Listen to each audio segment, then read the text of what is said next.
Good morning, students under Cell and Molecular Bio for the semester 2025-2026 for SEM. This morning we are going to discuss about biological membranes. We will consider structure, function, and clinical relevance. Now for the introduction, um, biological membrane is fundamental boundary of every living cell. So cell is considered as the basic unit of life. So this means cell membrane is considered as the fundamental boundary of life. And within the cell, okay, we will find organelles in different compartments. So basically, we have the nucleus in the cytoplasm, and suspended in the cytoplasm are various organelles, and these organelles have also their specific membranes. Cell membrane is dynamic, it's not static, so meaning it can change from time to time. As the need rises, as the situation demands, cell membrane can change. Then cell membrane is very basic in the structural and functional um, work of the cell. This means cell membrane is very basic in the structural formation of a multicellular organism. In cell membrane is also very basic in every function of the cell.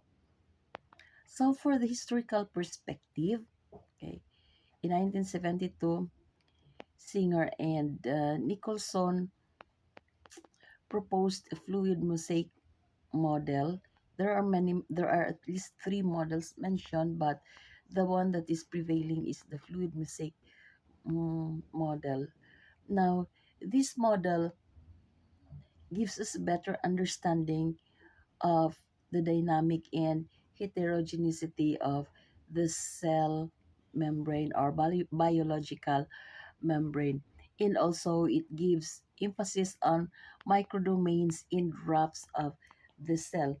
So I want you to look at the picture of the fluid mosaic model, which is found in your work text. If you try to analyze the picture, it's not static, it moves, di ba? Fluid mosaic. So, how do you understand mosaic? May pattern siya. Then, since it's fluid form, ga-move lang siya from one place to another. So, pwede siya move, no? And with this, pwede siya matransport ang mga bagay-bagay from one side of the cell to another side of the cell. Okay, for the general architecture of the cell membrane, it is a lipid bilayer with hydrophobic core, which means inside ang core niya, itong mga tails niya, these are hydrophobic, but the heads are hydrophilic.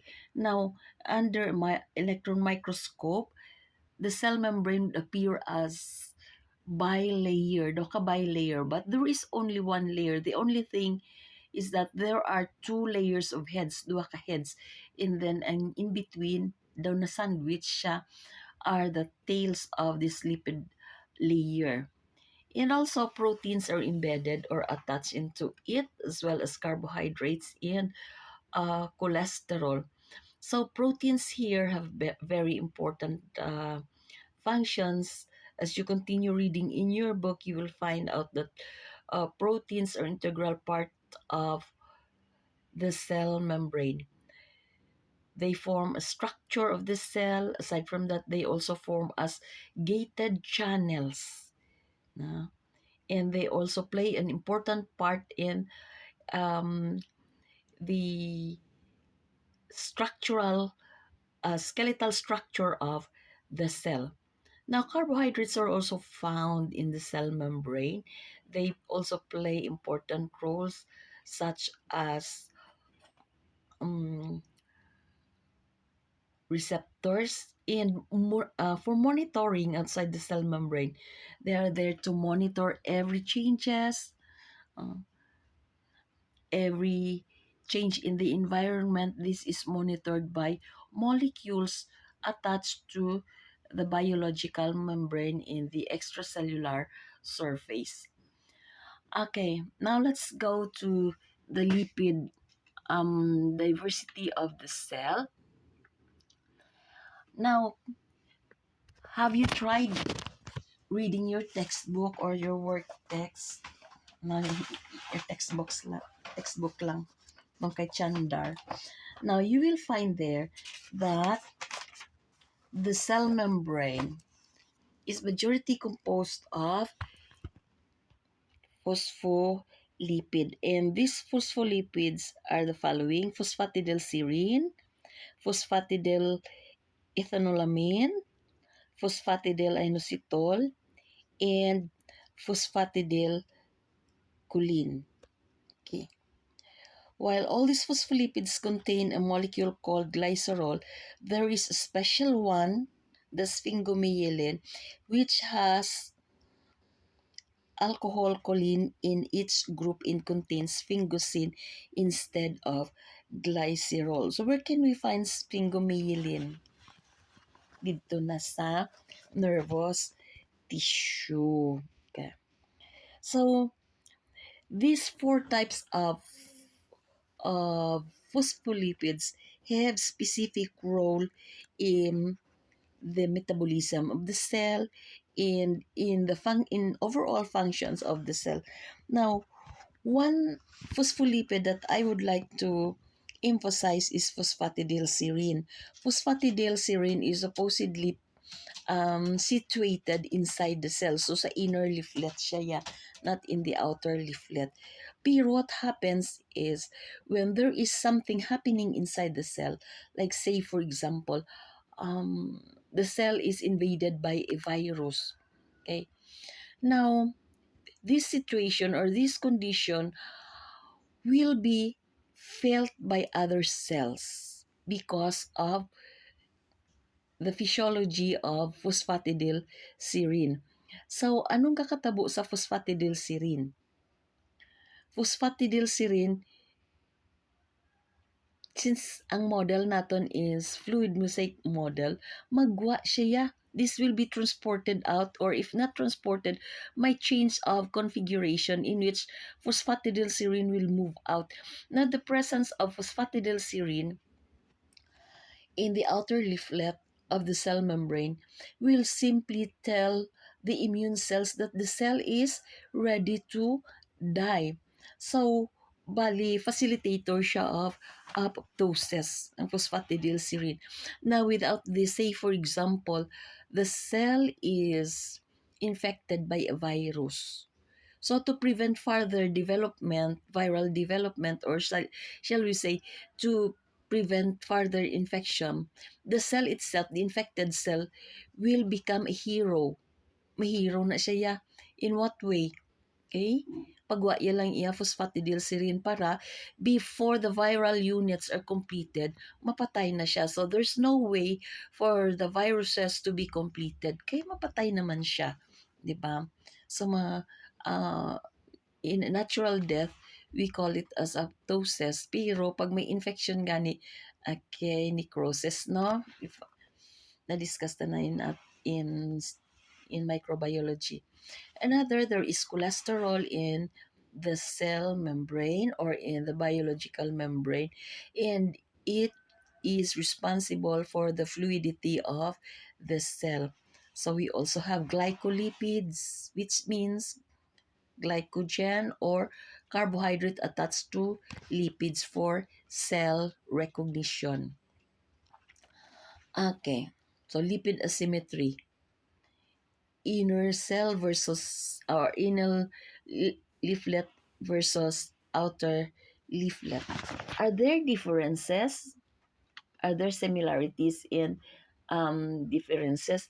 Yes, of course. I have mentioned that the orientation of the phospholipid. Like say for example, for one, phosphatidylserine should be inside, pero at times it can be inside, no? Oh, sorry. Okay.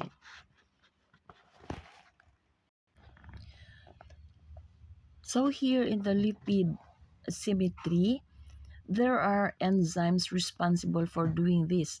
So flipapases are responsible um, for bringing the lipids from inside to the outside, especially the head portion. No, ang head portion gid ni di aton yung istorya because the tail portion will be still in the middle, naka-sandwich na siya. So ang head portion ng aton ginapagwa. So this um this mechanism is facilitated by certain protein molecules. So for flipapases, these are responsible for bringing the lipid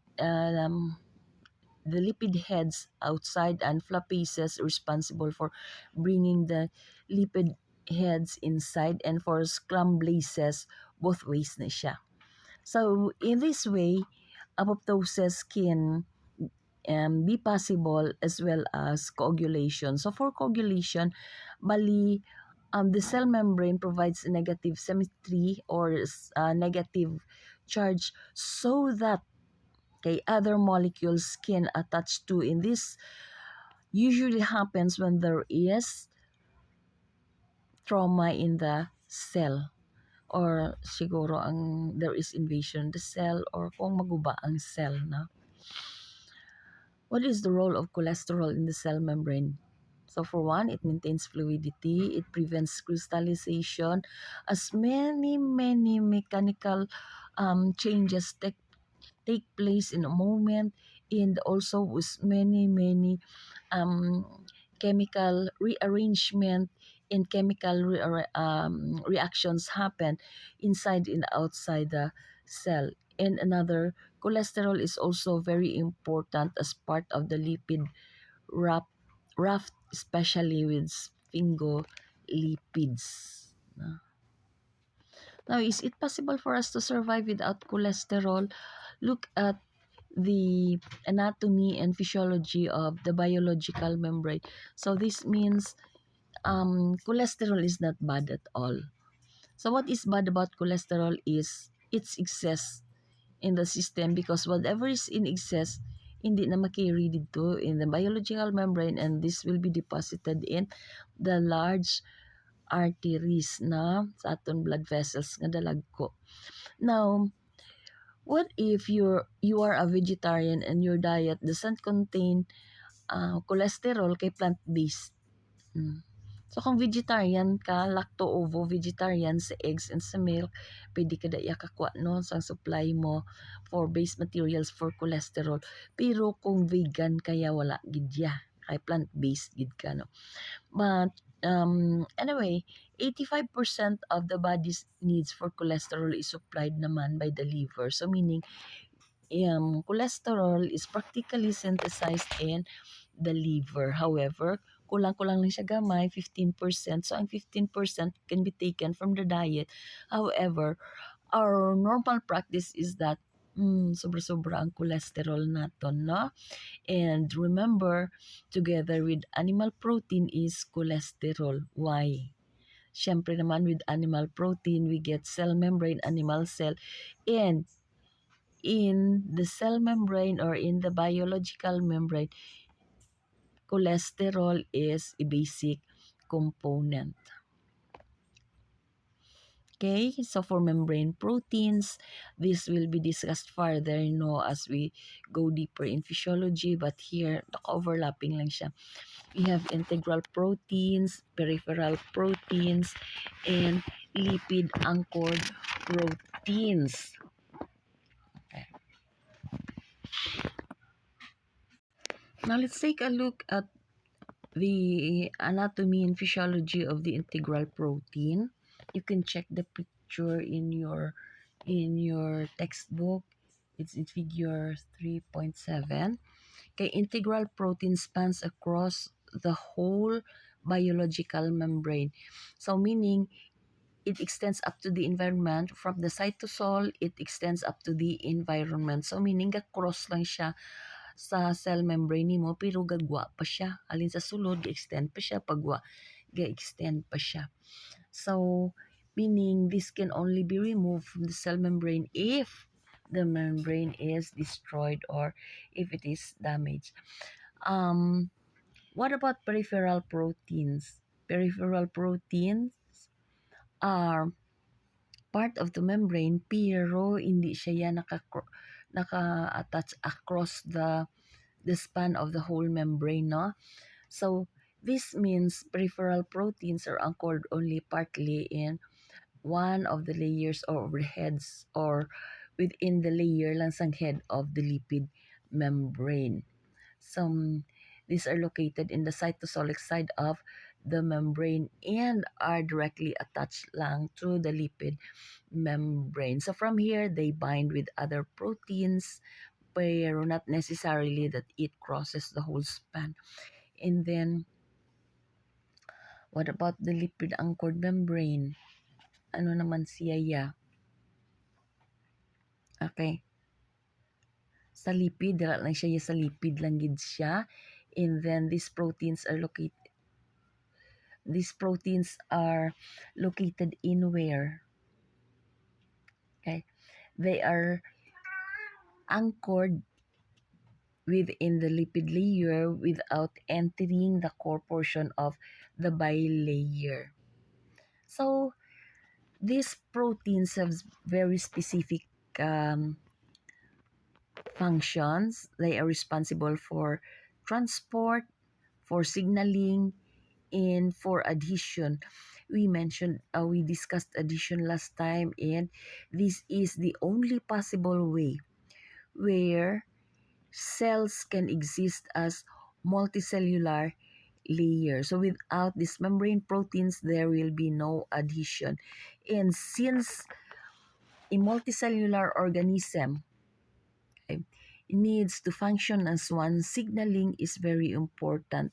Signaling across membrane so that the cell will know what the other cell is doing at the moment. And if there is a need, okay, in one cell coming from the other cells or coming from the environment, okay, there is a need of food, there is a need of nutrients, of oxygen. These things have to be transported across cell membrane. So again, these are facilitated by membrane proteins. Glycosylation of the cell membrane means addition of sugar molecules in the membrane. And normally,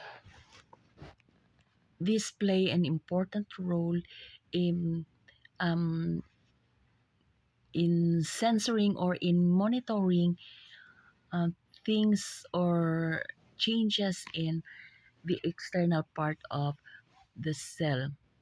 So cell membrane serves also as receptors, and this is also very important in the signaling mechanism so that instructions coming from the central part of the body, like say for example, hormonal instructions coming from the brain can reach the target cells or the target tissue. So in that case, that is facilitated by signaling. So another one is the presence of glycocalyx.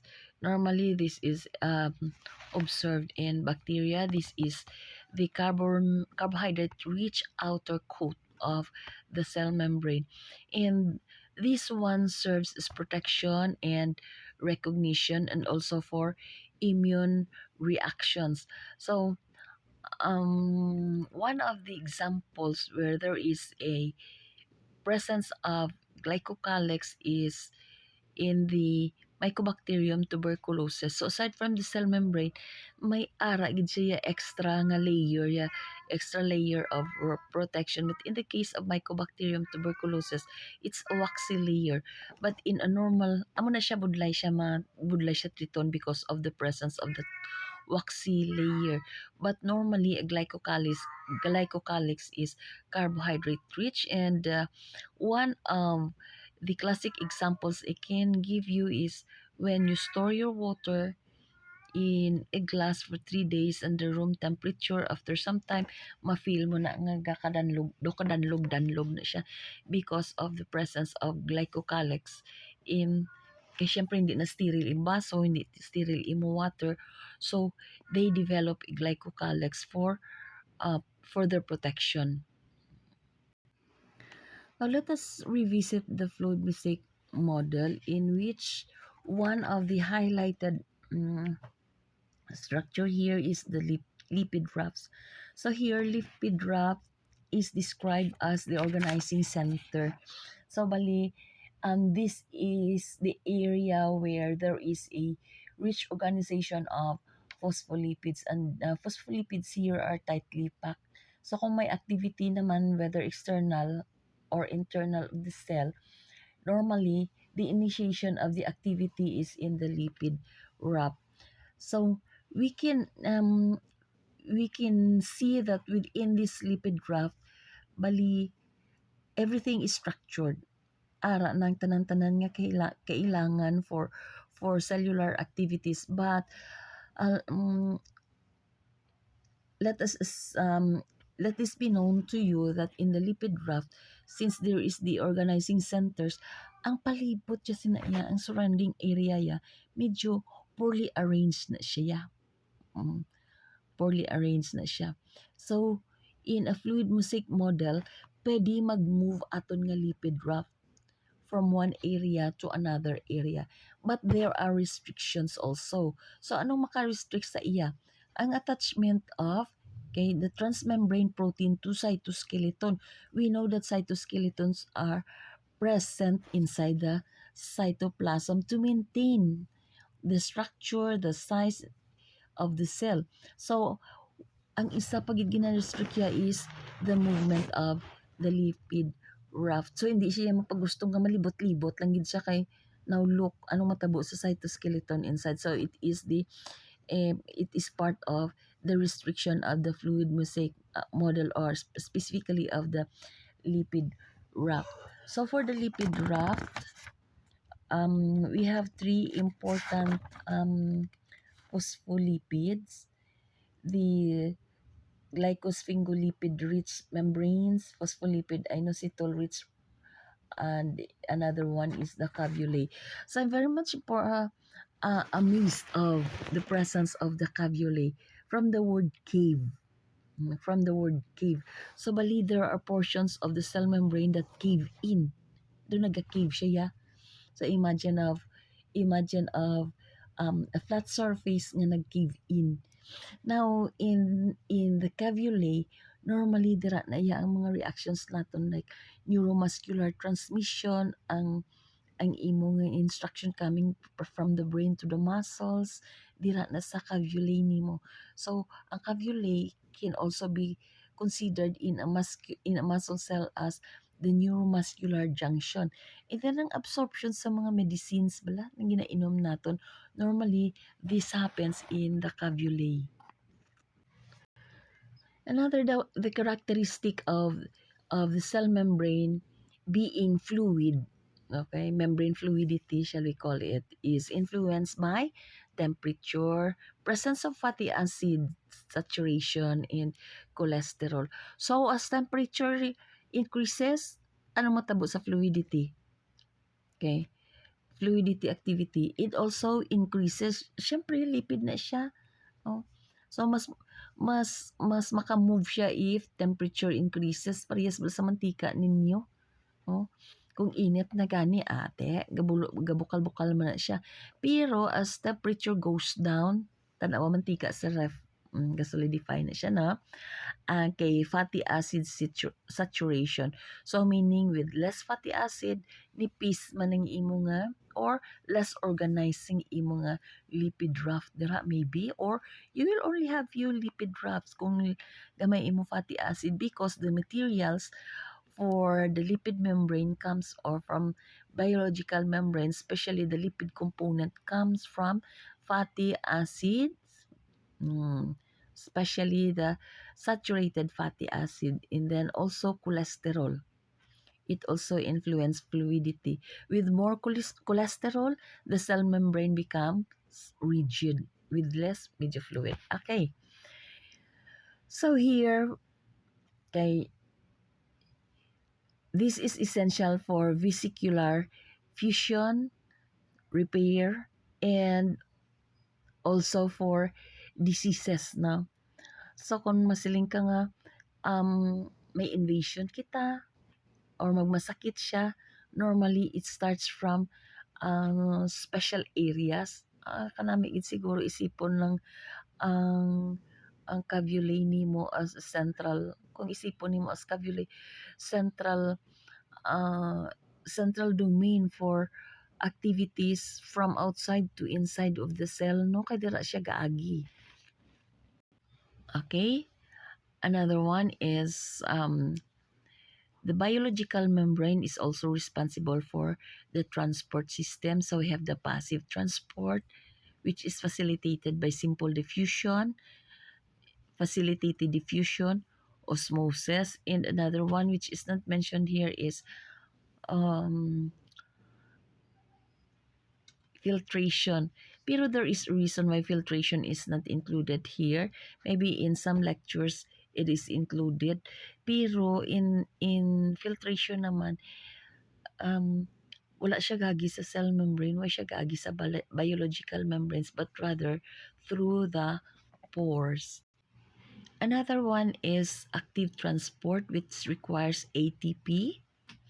Eh, so, ang aton gina-transport diri is from the area where concentration is lower to the area where concentration is higher. And normally, okay, it requires ATP coming from mitochondrion. So another one for active transport is the active transport of sodium and potassium. So sodium in, potassium out during active transport. But in passive transport, sodium out, potassium in. Ha? Tandaan nyo na ha. Now, another transport system, the secondary transport system, it may be symport or antiport. So, diri sila ya, in symport and antiport, nakisama lang ni sila ya, nakiupod lang sila with glucose, with sodium and potassium. Daw, kung malaga, sampa lang sila sang ride. So, in symport, upod sila, go with the flow sila like sodium, kung simport siya upod siya, but if it is an antiport, sulod ang sodium, magwa siya. So that's why secondary transport lang tawag sa ila. Another one is the vesicular transport, endocytosis, okay, pasulod. So it is either phago or pino. So in phago, large particle siya, in pino, small particle siya. Exocytosis naman niya, outside the cell. Okay, so cellular products, cellular products being transported out of the cell. Transcytosis, across polarized cells. Okay, ion channels and excitability. Now there are channels that are intended for ionic molecules. We call them voltage gated channels or ligand gated channels, and they are mechanosensitive. So when we say mechanosensitive, kung may change dira gani sa structure, okay, signals are being generated. An example to this very simple example is you pinch your skin kasi mo nga skin, or maybe iputang sa kalayo, di ba? So sa kalayo naman niya, thermosensitive naman siya. So signals are generated to your brain because of changes in the temperature. Pero pag kusion, mechanosensitive na siya, kaya you can feel it because there are channels that open that send information to the brain. Tapos ang information, i-read na siya to generate responses. So, ion channels are also responsible for generating resting potentials para makarest man siya. And then basic action potential. So ang resting potential, action potential, especially in the skeletal muscles, saan o mag-rest ang muscle, saan o ma-excite ang muscles. Okay, this is again the responsibility of the cell membrane or the biological membrane through transport system. Now let's go to specializations of the cell membrane. Okay, here mentioned are four. We have the microvilli, which are found in the intestine for absorption. So, ang microvilli nimo in the cell membrane, the columnar cells, increases the absorptive capacity of the cells. And then, tight junctions. Para sa ano ganing tight junctions? Wala gid siya sang mag-leak, no? Why mag-leak nga mga cells, gap junction for communication. So, tiny holes na siya in desmosomes for anchorage para mag-stick siya sa basement membrane para hindi siya makakaso for strength siya. Okay, what about myelin sheath? This is the specialized multilayered membrane present in the nervous tissue, particularly in the nerve fibers in the conducting membrane. So it forms an insulation and it enables saltatory conduction because in parts where there is myelin sheath, white na sa sodium potassium pump. So meaning kung may sodium potassium pump ta in one part, then within the myelin sheath wala, dito naman ta sa node, we call that node of Ranvier.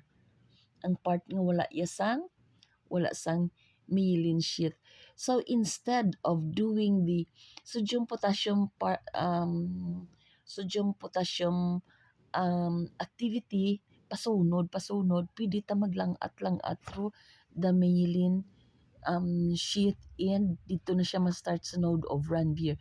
So with this, pwede ang saltatory conduction, salta from the Spanish word, no?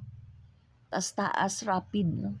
Rapido, dasig.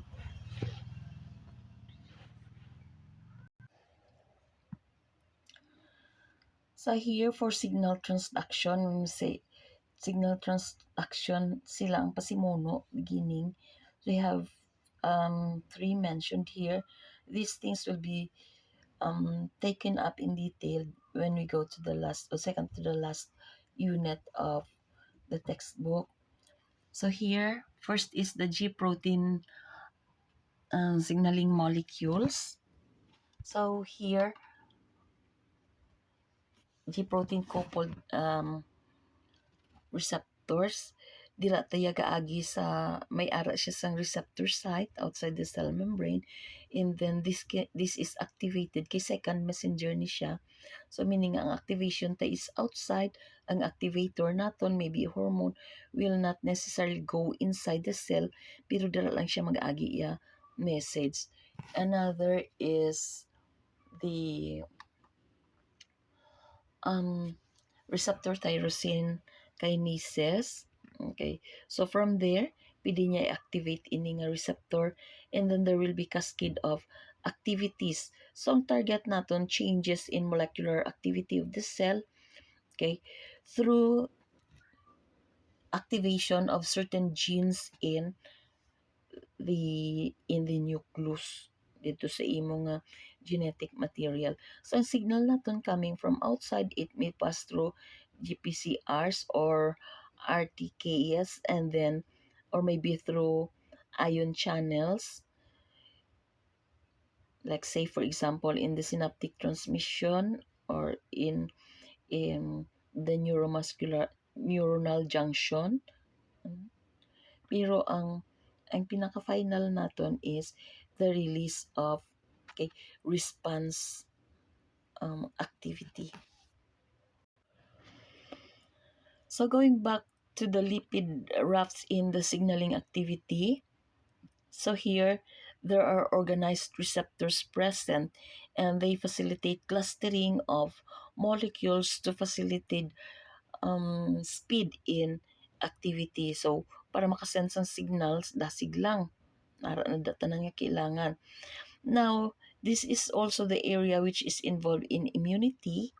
or immune response of the cell, or maybe infection, because this is also the site that is being exploited by pathogens. Now, these four membranes, these four organelles are highly, not highly attached, but their activities are very much important to the health and normal functioning of the biological membrane. So first is mitochondria. Now, mitochondria are important in the production of ATP, and we know that majority of the activities in the cell membrane cannot continue or cannot go on without ATP. Another is the endoplasmic reticulum.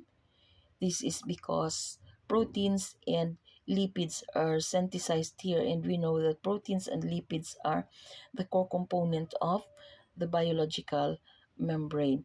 And then Golgi apparatus, finalization of the protein product or labeling of the protein product happens in the Golgi. So whether to be used inside the cell or outside the cell, still nasa sa Golgi. And take note that Golgi has its own biological membrane too, which later fuses with the biological membrane of the cell if the product is to be transported out. Okay? Lysosomes are very important in the degradation of whatever invaders that pass through the cell membrane.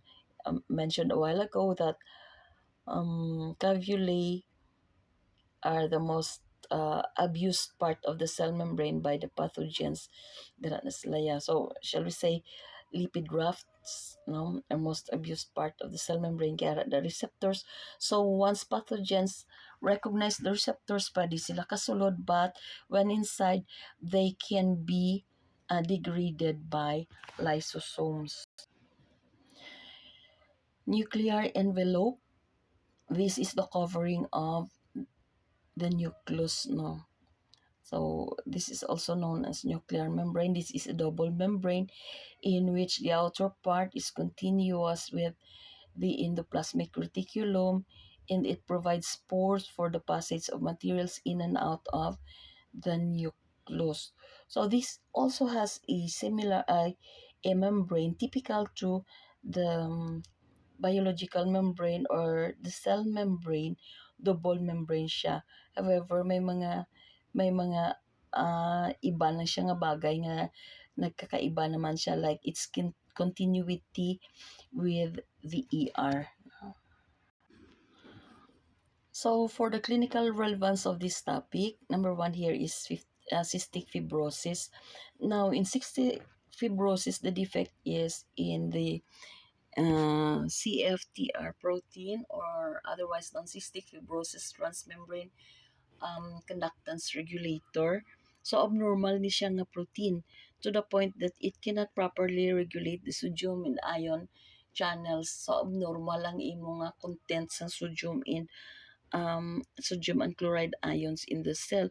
So the overall result diri is the production of very very thick mucus in cystic fibrosis. And this is a genetic disorder. So, kung ang affected niya sa lungs, so sige ka lang produce ng very, very thick mucus. And if this is not regulated properly, ang mucus production nimo, you can die. So, ang ilagi na bulong sini is para pa liquefy sang mucus. And another one is phagocytosis. So, here, ang problema sini is cytoskeletal defects of the cell, particularly in red blood cells. So instead of biconcave, since may abnormal siya in the cytoskeleton, this is manifested also in the overall shape of the cell, also affecting the cell membrane protein, okay, the transmembrane protein, in thereby affecting the shape of the biological membrane or the cell membrane. So ang imo red blood cell is no longer biconcave but rather spherical. So kung spherical na siya, mabudlay siya mag-agi sa capillaries. Another, cancer, okay, receptors are altered as well as the lipid component. Then another one, Alzheimer's. This is the aggregation or the collection of membrane proteins, bali damage ng membrane proteins in the nervous tissue. So, magutok na to siya gani ang imo nga normal cells will no longer be able to function properly. Kalain lang kay it starts with the memory cells, no?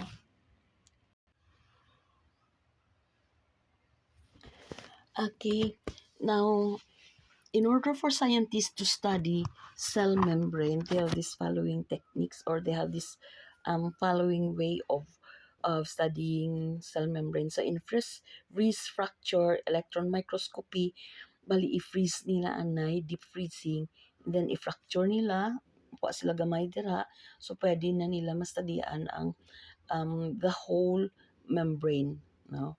The whole thickness of the membrane. Another one is through FRAP.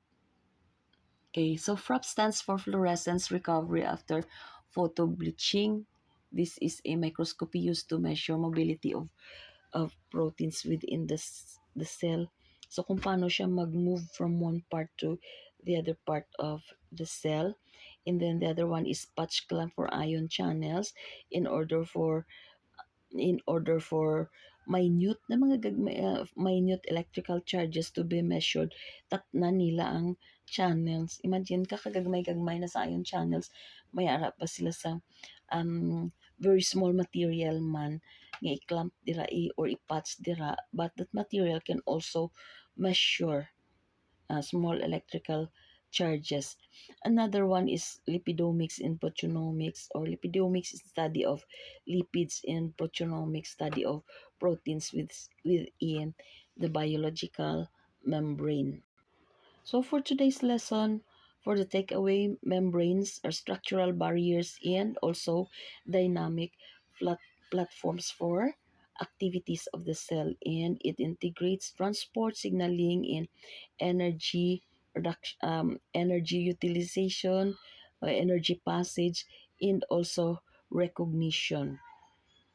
Finally, cell membrane is essential for the health of the cell and overall for the health of the organism. And the cell membrane is key important feature for understanding diseases and pharmacology at the same time. Thank you very much, and let's move on to the next lesson.